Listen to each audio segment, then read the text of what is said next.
제가 작년에 이 운영위원회 포럼 운영위원회에 처음 참석을 해가지고 이제 올해 이제 포럼 주제들을 잡고 있었는데 아무 말도 안 할까 하다가 그러기엔 조금 죄책감이 느껴져서 체육 재정에 대해서 한 곡좀 하면 어떻겠냐라고 말씀을 드렸는데 그게 고스란히 제 발제로 돌아와가지고 역시 이야기를 한 사람이 일을 하게 되는구나라고 다시 한번 확인을 했습니다. 발제를 이제 재정에 대해서 고민을 사실 구체적으로 또 하게 되는 계기가 됐는데요. 저도 한 3주 동안 스터디를 하면서 근데 재정과 정책을 또 분리해서 생각할 수는 없겠더라고요, 도저히. 그래서 단순히 이제 좋은 정책 만들어서 예산을 따자라고 하기에는 너무 이제 원론적이어서 나름 제가 고심해서 제가 생각하는 조금의 이제 정책적 제언도 우리 발제문과 원고에 좀 담고 있습니다. 근데 그 제언은 어디까지나 제가 교수로서 그리고 학자로서 제 생각을 제 고민의 결과로서 이제 담은 거라는 점을 말씀드리겠고요. 또 발제를 이제 20분 동안 해주십시다 이렇게 요청을 받고 슬라이드 한 10장 정도 한 20분이 나오겠다 해서 10장 분량을 준비를 했는데 오기 전에 좀 연습을 해보니까 시간을 재야겠네요.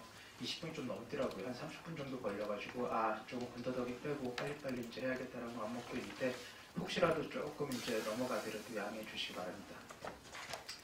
슬라이드 보면서 제가 발제 시작하겠습니다. 지금 체육 예산과 그 정책이 어느 정도 비중을 차지하고 있는지에 대한 몇 가지 지표인데요. 우리 2023년도 정부 예산 638조 원이죠. 그 중에서 문화체육관광부 예산 6.7조 원이고 그 다음에 그 중에서 체육 예산은 1.6조 원 정도. 그래서 퍼센티지로 보면 0.25%입니다. 현 정부 출범하면서 인수위원회에서 발표했던 윤석열 정부의 110대 국정과제가 있었는데요. 그 중에서 체육과 관련된 국정과제 딱 한 개 있었죠. 그래서 110분의 1 정도의 비중인 것이고요. 또 그 전에 있었던 대선에서는 이제 100대 공약이 있었는데 지역 공약대로 딱 100곡지가 있었는데 그 중에 체육과 관련된 것은 순수하게 2곡지가 있었습니다. 그래서 1%에서 2% 정도의 이제 비중이 아닌가라고 생각을 하는데 저도 그렇고요. 여러분들도 아마 전체적으로 공감하실 게 0.6%는 조금 너무 작은 거 아닌가라는 생각을 아마 하실 거예요. 그래서 이제 그러면 어느 정도로 늘리는 것이 좋을까라고 이제 스스로에게 되물어봤는데 사실은 답을 찾기가 쉽지는 않았어요. 왜냐하면 어느 정도 수준이 적정한 규모의 예산인가에 대한 그게 무엇인가에 대해서 우리가 좀 알아야 되지 않습니까? 그래서 그에 대한 해답을 좀 찾기 위해서 이리저리 고민을 했는데 저는 이제 이스턴의 정책 결정 모형에서 어느 정도 해답을 찾았습니다. 이스턴이라는 사람이 미국의 정치학자인데 1953년도에 The Political System이라는 책을 쓰면서 정치는 사회적 가치의 권위적 배분이라는 유명한 말을 합니다. 시스템 티어리라고 해서 체계 이론으로 이제 정치학을 도입을 했던 걸 굉장히 유명했는데 슬라이드에서 오른쪽에 있는 그림을 통해서 이제 설명이 되는데요. 정책이 만들어지고 예산이 편성돼서 집행이 되는 그 과정이 일련의 투입과 산출의 과정으로 본 거고요. 정치 시스템 안에서 그 투입에 해당하는 것 중에 가장 핵심적인 것이 국민들의 욕구와 욕망, 요구사항이더라. 그래서 국민들의 욕구가 트레쇼홀드, 역치값을 넘어서 비등하기 시작한 것이 정책화가 되고 예산이 편성돼서 집행이 되고 그것은 다시 피드백으로 돌아와서 국민들에게 재평가를 받고 다시 투입과 산출로 순환한다는 것인데 거기서 중요한 것은 국민의 여망이 정책에 담긴다는 것입니다. 그런데 우리가 아시다시피 우리가 갖고 있는 자원은 아주 한정되어 있기 때문에 모두를 100% 만족시킬 수 있는 자원을 갖고 있지 않아요. 그래서 언제까지 누구에게 얼마만큼의 자원을 배분할지를 누군가는 결정해야 되는데 그것이 바로 가치에 대한 권위적 배분이라는 것이고 또 우리는 그것을 예산이라는 형태를 가지고 하게 됩니다. 그래서 한 나라의 예산의 추이, 그리고 예산의 구성을 보면 그 나라에서 지향하는 가치가 어느 방향을 향하고 있는지를 알 수 있게 되는 것이고요. 따라서 예산의 모든 과정은 사실상 예산을 통해서 국민의 욕구, wish를 정부 행동으로 옮겨주는 것이라고 볼 수 있겠고 그런 관점에서 예산의 규모가 적절하다는 것은 국민들의 여망을 담아내기에 딱 알맞는 정도의 수준의 정책과 예산 편성이 되어 있다는 것이라고 볼 수가 있겠고요. 또 역으로 예산이 부족하다고 할 수 있는 것은 국민들이 요구하는 사항은 이렇게 높은데 우리가 가지고 있는 예산의 규모와 정책은 그에 미치지 못할 경우, 더 거기에 간극이 있을 경우에 그 부족하다고 볼 수가 있겠죠. 0.3% 남짓의 이제 체육 예산 비중으로 사실은 어제 오늘의 이야기가 아니고 제가 2003년부터 데이터를 봤는데 최소한 지난 20년 동안은 그 정도 비중이었었던 것이거든요.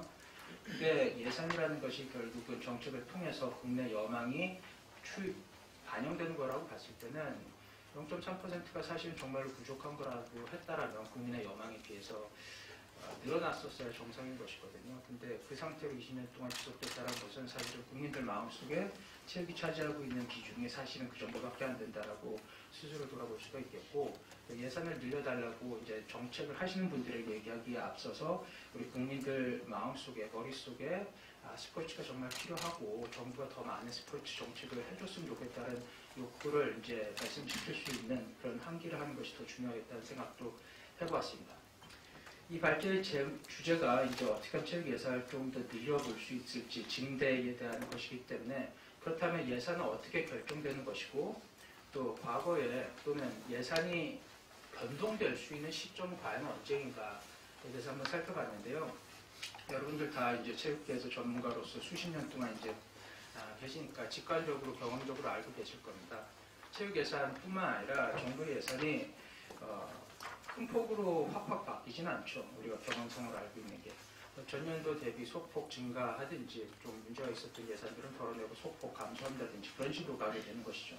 그게 바로 점중주의론적인 이제 예산 결정인데, 전년도 예산을 대비해서 소폭 증감을 하는 것이고, 그렇다 보니까 전혀 새로운 기발한 아이디어를 하더라도 신규 사업이 들어가기에는 상당히 잘 맞지 않는 예산 편성 방식이 되겠고, 하지만 예산을 둘러싼 이해 관계자들, 스테이크홀더들 사이에 이제 다양한 토론과 협의와 타협을 통해서 이제 예산 결정이 이루어진다는 점에서 좀 비용적인 측면에서 예산 결정에 들어가는 이제 수고가 덜해진다는 장점이 있고, 또 하지만 또 단점으로는 좀 비과학적이다 그런 얘기도 할 수 있겠습니다.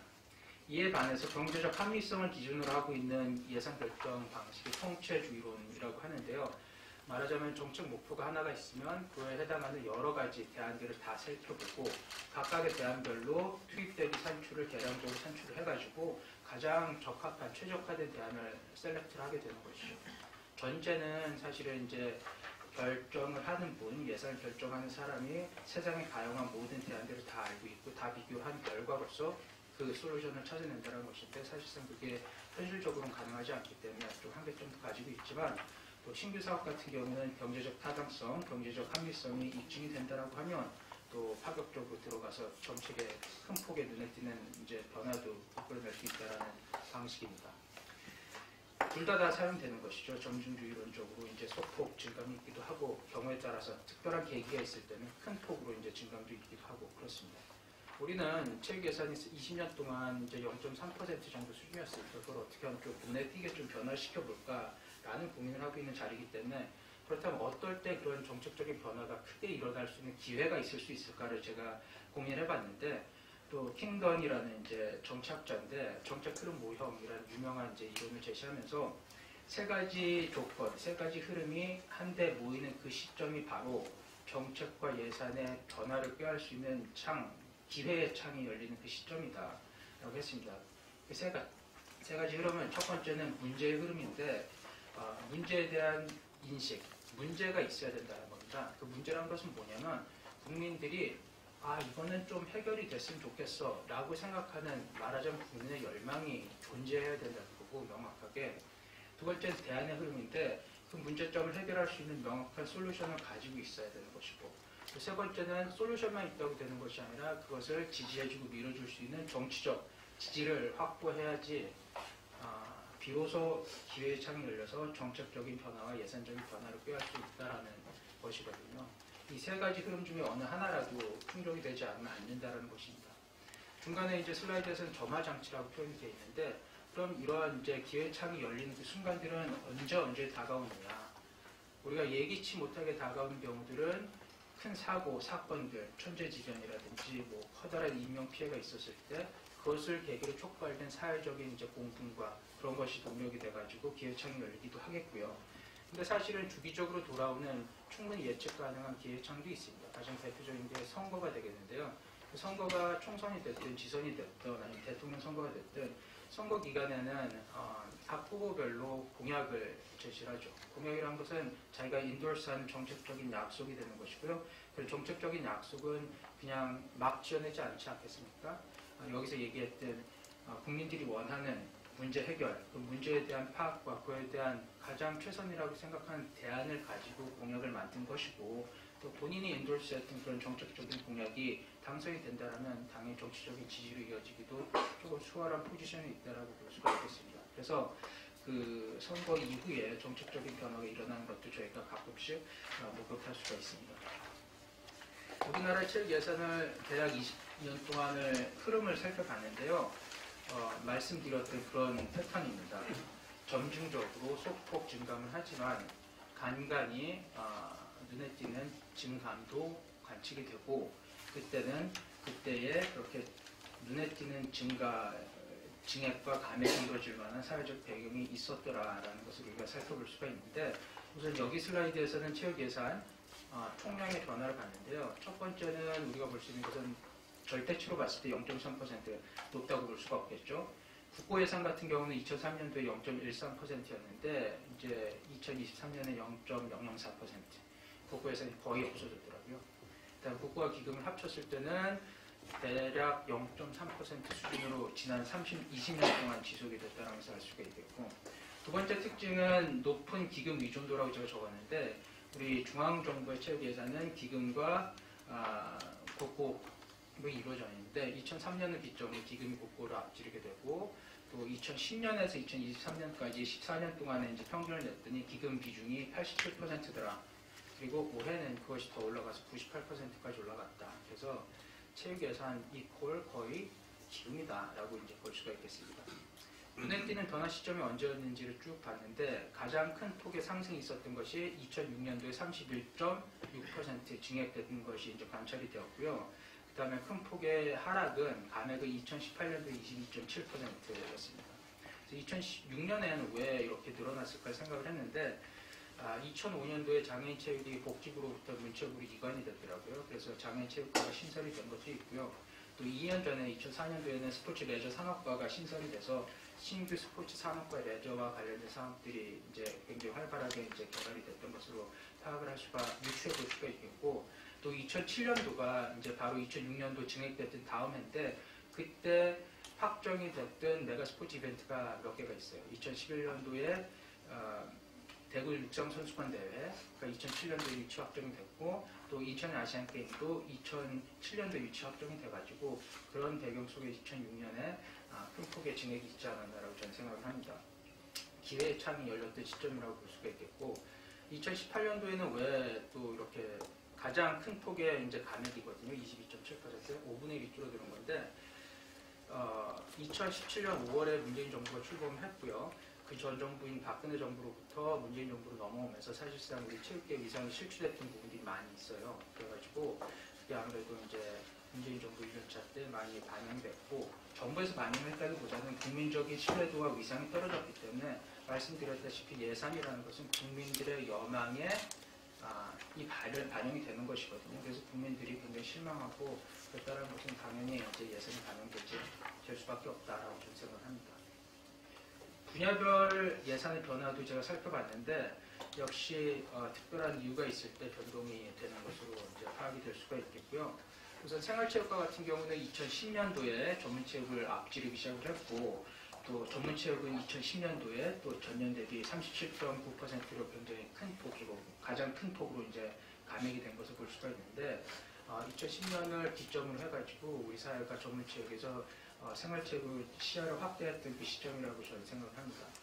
2019년도에 생활체육의 예산이 58.76% 크게 증액됐습니다. 가장 큰 폭인데요. 이것도 생각을 해보면 2018년도에 체육계의 여러 가지 미투 사건을 계기로 그 스포츠혁신위원회가 출범을 하고 여러 가지 혁신 과제들이 실제로 제안이 되고 실행이 되면서 전문체육보다는 이제 생활체육 쪽으로 우리가 가치를 더 많이 두는 그런 추세들이 없지 않았습니다. 그런 것들이 이제 어찌 보면 국민적 열망인 것이고, 그런 것들이 반영된 예산이라고 볼 수가 있겠습니다. 국제체육은 2009년과 2010년도에 146%, 148% 상당히 이제 늘어났는데, 2011년도에 말씀드렸다시피 대구 육상 세계선수권대회도 있었고요. 또 우리가 삼수 끝에 유치 확정했던 평창 동계올림픽도 2011년도에 확정이 돼서 그런 부분들이 이제 예산이 들어가지 않나라고 추정해 봅니다. 장애인체육은 2005년도에 복지부로부터 이관돼서 2006년부터 별도 예산이 편성된 것이고요. 스포츠 산업 같은 경우에 2007년에 315% 파격적으로 늘어났었고요. 또 2015년도에도 116%로 두 번째로 많은 증가율을 보이고 있는데 2007년도는 2004년도에 이제 스포츠 레저 산업과가 신설이 돼서 이제 한 1, 2년 동안 이제 정책 개혁을 해서 2007년도에 반영된 것들이 있다고 생각을 합니다. 특히나 스포츠 R&D 사업이 2007년부터 이제 시작했다는 것이 확인이 되고요. 또 2015년 같은 경우는 이제 박근혜 정부 때인데 그때 스포츠 산업이 일자리를 창출하는 굉장히 부가가치가 높은 유망한 미래 산업으로 굉장히 이제 각광을 받던 시절이거든요. 그렇게 기억을 하는데 그런 이제 추세인 거죠. 그런 이제 사회적인 추세를 반영한 예산이라고 봅니다. 다음은 우리 체육 예산의 상당 부분, 거의 대부분을 차지하는 국민체육진흥기금의 몇 가지 특징을 제가 뽑아봤는데요. 첫 번째는 기금 수입이 증가하더라는 것이죠. 여러 가지 기금 중에서 잘 되지 않는 기금들도 많이 있는데 우리 체육기금 같은 경우는 상당히 늘어나고 있다는 것은 굉장히 좋은 이야기이고요. 두 번째 말씀드리고 싶은 것은 이제 제일 왼쪽에 있는 파란색 박스 친 칼럼인데 기금 수입 중에서 경륜, 경정, 토토, 전입금 비중이 상당히 크다. 2015년 81%에서 2023년도에 57%로 하락하는 추세이긴 하지만 이를 평균 내보면 68%인 것이고 경륜, 경정, 토토의 전입금 중에서 사실상 토토 수입금, 전입금의 비중이 거의 90% 이상이고 또 코로나로 경륜, 경정이 어려웠던 2023년 같은 경우는 거의 99%가 토토 전입금으로 의존하고 있다는 것을 우리가 알 수가 있겠습니다. 세 번째 말씀드리고 싶은 것은 기금 수입 총액 대비 기금 사업비 비중인데요. 오른쪽에서 두 번째 칼럼으로 역시 이제 파란색으로 박스를 쳐놨는데 사업비라는 것은 이제 스포츠랑 관련된 사업인 거죠. 체육 사업.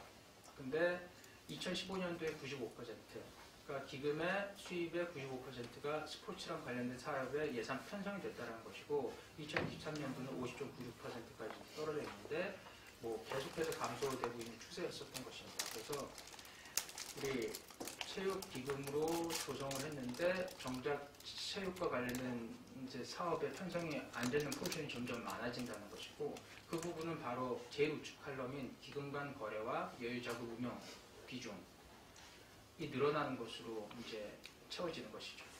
그래서 2023년 같은 경우는 그 기금 간 운영과 기금 간 거래와 여유자금 운용이 한 48%까지 늘어난 것을 확인할 수가 있겠고 또 이후에도 잠시 말씀드리겠습니다만 우리 국민체육진흥기금이 사업성 기금이거든요. 기금의 여러 가지 종류가 있는데 사업성 기금은 유형 자체가 이제 사업을 하라고 만든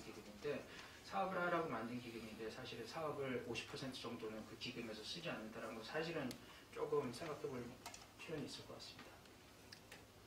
그래서 이제 제가 생각하는 이제 뭐 시사점이란 것은 특별한 계기가 없이 우리가 흡수한다고 예산 증액이 되지 않는다. 획기적인 예산들만 기대가 없다. 두 번째, 체육 예산이 높은 기금 의존도가 있기 때문에 예산 확대를 위해서는 결국은 기금을 확대할 필요가 있는데 하지만 기금이 확대됐다고 해서 그것이 오롯이 체육 예산이 된다고 생각하는 것은 너무 나이브한 생각이다. 이미 지금도 48%의 기금은 체육 사업에 쓰이지 못하고 있다는 것이거든요. 그렇기 때문에 결국은 예산도 늘리고 그 예산을 체육 사업에 편성을 받을 수 있을 만한 사업들이 있어야 된다는 얘기가 되는 것이죠. 그래서 기회의 창을 여는 신규 정책을 개발하는 것이 선행되어야 된다. 기존 사업을 가지고 진행할 수도 있겠지만 그것은 어디까지나 이제 진행이 되는 것이고 눈에 띄는 큰 폭의 변화를 우리가 이제 하기 위해서는 신규 정책 개발이 필요할 것 같다는 생각이 들고 그 기회 창이 열렸다는 것은 그 가치와 필요성이 인정받는다는 얘기이기 때문에 정치적 지지도 확보됐다는 얘기이기 때문에 신규 예산 확보에 대한 필요성이 인정이 되고 따라서 그러면은 그 사업을 하기 위한 재원 확보를 하자라고 이제 머리를 맞대고 고민을 하게 되는 것이고 국고에서 이제 재원을 마련하든지 아니면 기금에서 마련하게 되는데 국고에서 마련이 안 된다라고 그러면 결국 체육기금 확대 조성을 해서 체육 분야에 더 많은 편성을 하시오라는 형태로 우리가 생각을 해볼 수 있지 않겠나라는 생각을 합니다. 그래서 조금 더 구체적으로 기회창을 열 수 있는 우리 신규 체육 정책 개발은 어떻게 우리가 지금 2023년 이 시점에 생각할 수 있는가인데요. 아까 말씀드렸던 킹던에 이제 세 가지 흐름이 있었는데 국민들이 해결해 줬으면 하는 문제가 있어야 되는 거고 또 그것에 대한 우리 체육 분야에서의 대안이 있어야 되는 것이고 그리고 그 대안이 정치적으로 지지를 확보하는 그 삼박자가 맞아 들어가야지 기회창이 열린다는 건데 국민들이 해결해 줬으면 하는 그 문제라는 것은 결국 시대정신이라고 생각을 합니다. 여러 가지 시대정신이 있을 수 있겠지만 지금 시점에서는 지난 3년 동안 코로나를 겪으면서 복지에 대한 국민들의 열망과 기대치, 정부에 대한 기대치가 굉장히 높아졌다는 것을 하나 꼽을 수가 있겠습니다. 코로나 이전에도 물론 복지에 대한 이제 수요가 지속적으로 증가했고 예산의 비중도 지속적으로 증가했던 건 사실이지만 코로나를 겪으면서 그 요구사항이 굉장히 노골화가 되고 또 사회안전망 구축과 복지 서비스를 제공해야 된다는 정부에 대한 그런 기대치가 훨씬 더 강화되고 높아졌다라고 생각을 하고요. 두 번째는 디지털 전환입니다. 우리 3년간의 사회적 거리두기를 통해 가지고 우리는 디지털 시대로 이렇게 등떠밀려서 들어와 있지 않습니까? 그래서 앞으로의 세계도 우리 디지털 기기를 이용해서 기술을 이용해서 내 삶이 조금 더 편리하고 윤택해질 수 있기를 우리는 기대를 하게 되는 것이죠. 그다음에 정치적 지지를 확보하기 위해서는 새로 출범한 정부의 국정 철학과 온라인 시켜서 일치시켜갖고 결을 맞춰가지고 정책을 개발해야 되는데 그런 국정 철학을 좀 봐야 되는데 비전이 다시 도약한 대한민국 함께 잘 사는 국민의 나라로 되어 있거든요. 그중에서 앞부분은 경제와 성장에 대한 얘기인 거고 뒷부분은 분배와 복지에 대한 얘기예요. 그래서 두 개를 다 똑같이 중요하게 여기겠다는 것이고 그 뒷부분의 복지에 대한 키워드는 또 어떤 원칙을 가지고 있냐면 생산적 맞춤 복지라는 워딩을 쓰고 있어요. 그래서 일제를 통한 서비스 복지를 지향하고 그다음에 현금성 복지는 지향한다는 그런 이제 기조를 갖고 있는 것이고요.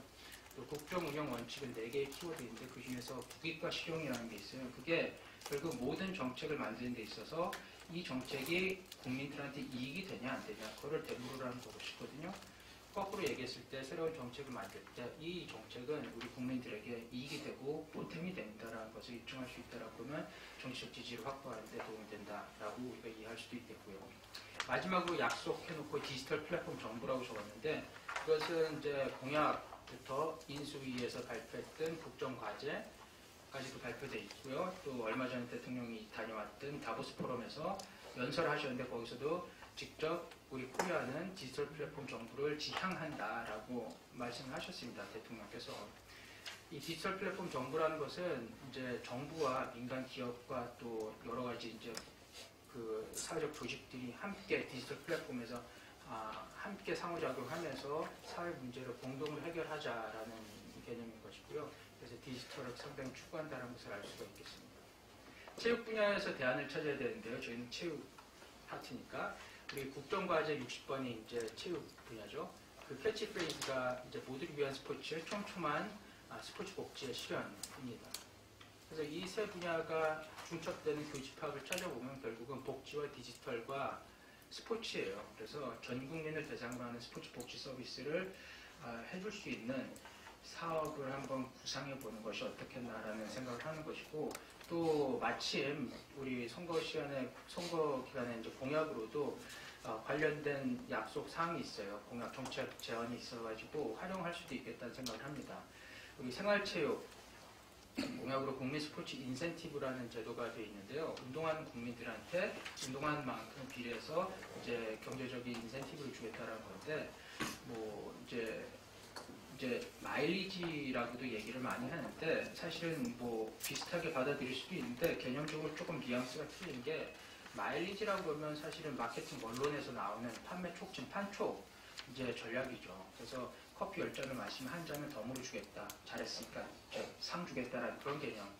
이제 판촉 활동인데 인센티브라고 그러면 그거는 오히려 더 이제 경제학적 요인으로 사회적인 좋은 이제 그 편익을 발생시키는 행동을 유도하기 위해서 인센티브를 준다라는 거예요. 그래서 그 인센티브를 주는 데 들어가는 비용보다 사실은 유도된 행동을 통해서 사회에 환원되는 편익이 훨씬 크기 때문에 그 인센티브를 줄 수가 있다는 것이죠. 그래서 이런 공약이 담겼다는 것 그 자체는 사실 의미가 있는 게 스포츠를 하면 그것이 개인 나만 좋은 것이 아니라 사회 전반에 확산시키는 그런 이제 외부성, 양의 외부성이 있다, 긍정적인 사회적 효과가 있다라는 게 인정이 됐기 때문에 이런 이제 정책적인 공약이 이루어질 수가 있는 것이거든요. 그래서 이런 부분들을 조금 같이 생각하면서 스포츠 복지 정책을 생각할 수도 있겠다라고 생각을 해서 조금 더 구체화시켜서 말씀드리면 디지털과 스포츠와 복지니까 디지털 스포츠 복지 플랫폼을 구축을 해서 전 국민이 스포츠 복지 혜택을 받을 수 있는 기회를 줄 수 있다는 겁니다. 어떤 개념이냐면요. 지난 코로나 때 우리 손실보상금을 정부에서 지급하지 않았습니까?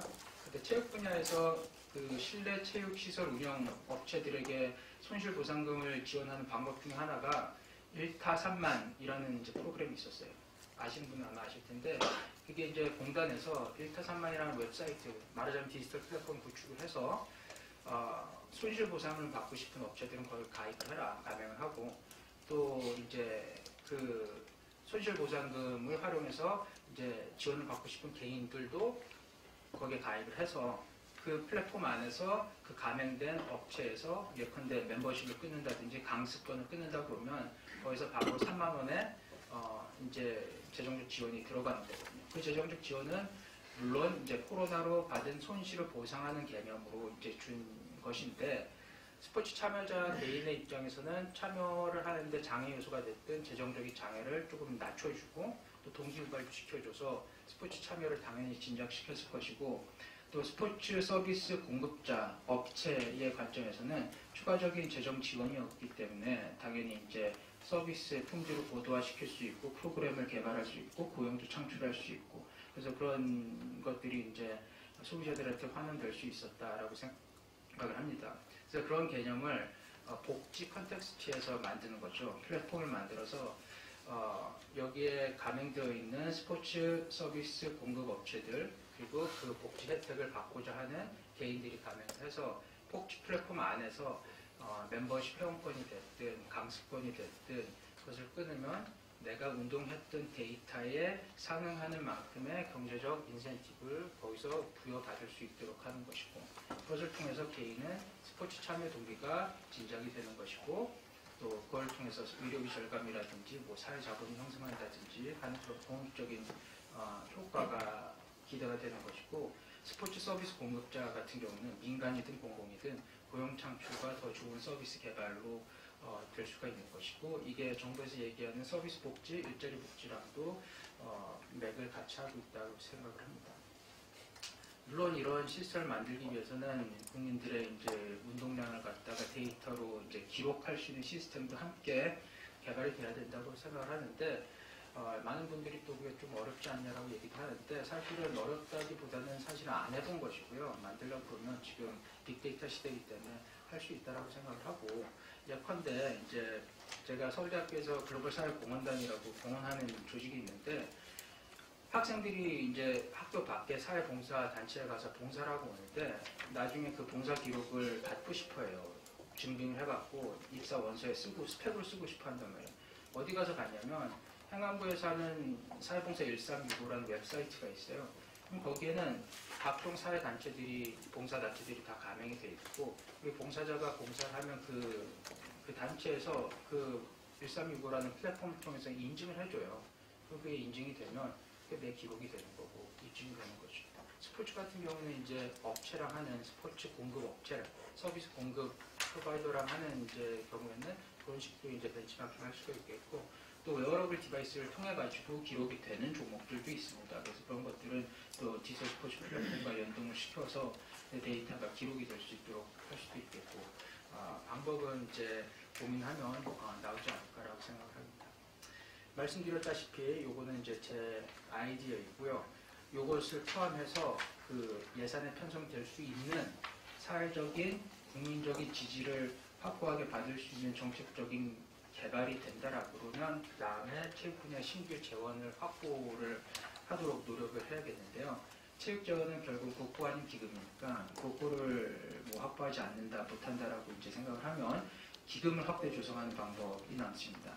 공책진흥기금 확대 조성하기 위해서는 전입금 중에서 토토 전입금이 가장 크기 때문에 스포츠 토토 사업의 매출을 늘리는 것이 좋을 텐데 아시겠지만 이제 매출 총량이 꽉 잡혀 있습니다. 사감위에 의해서 잡혀 있는데 물론 매출 총량을 확대해달라고 한다고 그래 하고 확대해 주지는 않겠지만 그것이 뭐 법률로 정해져 있고 특정한 이제 비율이 그리고 이제 입법사항은 아니기 때문에 그 위원회에서 결국은 결정하는 문제이기 때문에 저희가 이제 충분한 명분과 이제 입증을 할 수 있으면 매출 총량도 유연하게 적용받을 수 있지 않을까 생각을 하고 매출 총량이 유연하게 적용받을 수 있다라 그러면 그 다음에 특정한 사업 자체 매출을 늘려야 되는 것인데 여러 가지 방법이 있겠지만 하나는 종목을 다변화하는 것을 한번 생각해 볼 수가 있겠고요.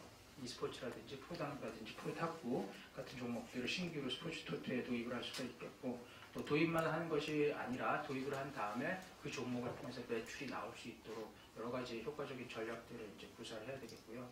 그 다음에는 기존의 스포츠 토토 상품들의 매력도를 조금 제고를 해야 되는데 예컨대 황금률이 조금 낮다라는 것이 불만이면 황금률을 조금 이제 상향하는 방안도 고민해 볼 수가 있겠고 또 24시간 동안 배팅을 할 수 있는 앱을 개발한다든지 하는 편의성 증진 또 상품의 다양성을 확대하는 그런 방법으로 투표권 사업의 매출을 신장할 수도 있겠습니다. 마지막으로는 확보된 기금 안에서 비사업성 지출을 사업비로 전환하자. 우리가 새로 개발한 이제 정책이 너무 좋아요. 그리고 다들 인정하고 하자라고 했으면 우리 기금 안에서 이제 사업비를 쓰지 않았던 것을 쓰자. 말하자면 기금간 전출 및 여유자금 운용 금액을 스포츠 사업비로 전환하자라는 이제 얘기를 할 수도 있겠고 이 부분에 대해서도 사실은 이제 공약집에 명확하게 담겨 있었던 내용이기 때문에 뭐 공약에 있었으니까 무조건 해주는 것은 아니겠지만 어느 정도 그 세계의 이제 기회창을 열기 위한 정치적 지지를 확보하는데 보탬은 되지 않을까라는 생각합니다. 이상으로 조금 오버가 됐는데요. 발표 마치고요. 질문 사항 있으면 답변 드리도록 하겠습니다. 감사합니다.